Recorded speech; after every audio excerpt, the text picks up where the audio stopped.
and for the culture, man. You know, a recent interview that you had on No Jumper, man. I thought that was a Right. big deal.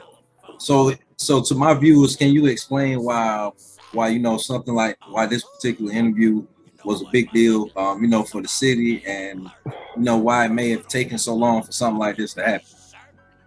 Um, First and foremost, I want to shout out Tiny Cuz on hood. Today is birthday on the day, homie. Shout out T-Rell. Today's birthday on hood. Happy C Day, my nigga. Um, First of all, T-Rell is from Fathers Hoover. Right now, Fathers Hoover. I'm from the 50s too. We all from the 50s. Fathers Hoover. I'm from 5'7". We right across the street from each other. 5'5", 5'7", 5'8". There's the neighborhood parts of the 50s. You got the Hoovers, the Troubles, and then you got plus the other stuff. They got the gangster parts of the 50s. So he's a and on paperwork, like on the screen, he look we oppositions. You know what I'm saying? That's what it looked like. We are worst enemies. Our hood and his hood is right across the street from each other, and all that. So that's what it looks like on that paper or whatever else. Like from the viewers, like we're worst enemies. We're worst enemies. You know what I'm saying? Me and T-Rell ain't never had no problems in the past, like when we got into each other or whatever, none of that. So it never been no bad blood with me and him personally. You know what I'm saying? But he represent Hoover. I represent neighborhood. Them two different, you know what I'm saying? And some parts of the world they cool, but a lot of parts of the world they not. You know what I'm saying? They're not cool. They're not cool at all with each other. And it meant a lot to the culture because um, a lot of niggas do this in the background. I didn't fuck with niggas from Hoover, but get money doing other shit. You know what I'm saying, I never really brought them to my hood. I really never do nothing extra with it. You know what I'm saying, but I fucked with them. You know what I'm saying?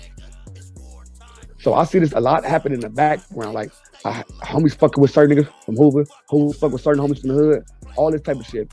So who is fucking with the homegirls? Homegirls fucking with. I mean, homeboys fucking with they homegirls and all that type of shit. So it's a lot of background shit going on, and nobody want to do it publicly because nobody want to take that stand.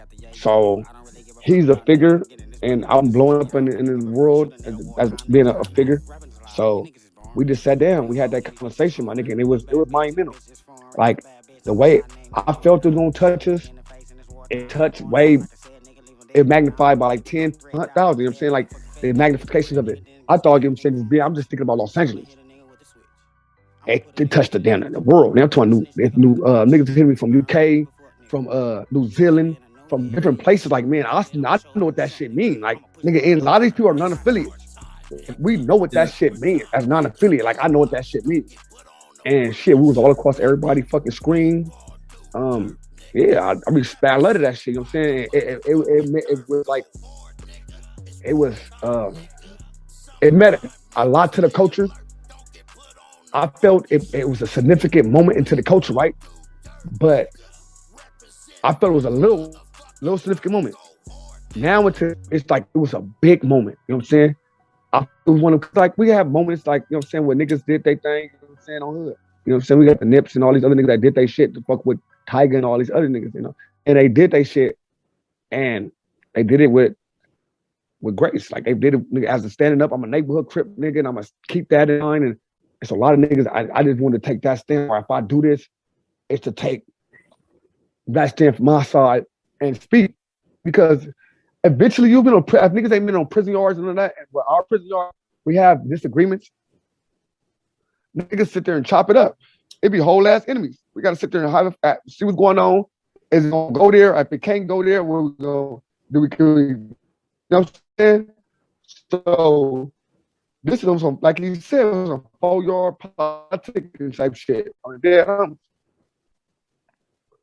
and it was something I didn't expect. It'd be me and him. I didn't expect what it just needed to happen.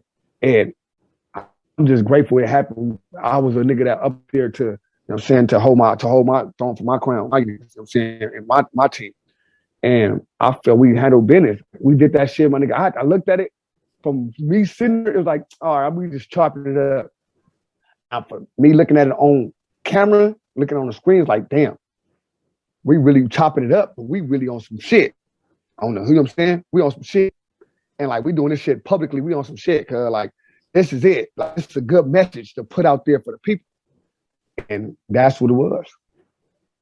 definitely, man. Definitely was a good message. And like you said, man, the fact that it reached a lot of people that are non-affiliates, you know, like myself, you know, that just goes to show you that, you know, it was received on a global level, you know, and everybody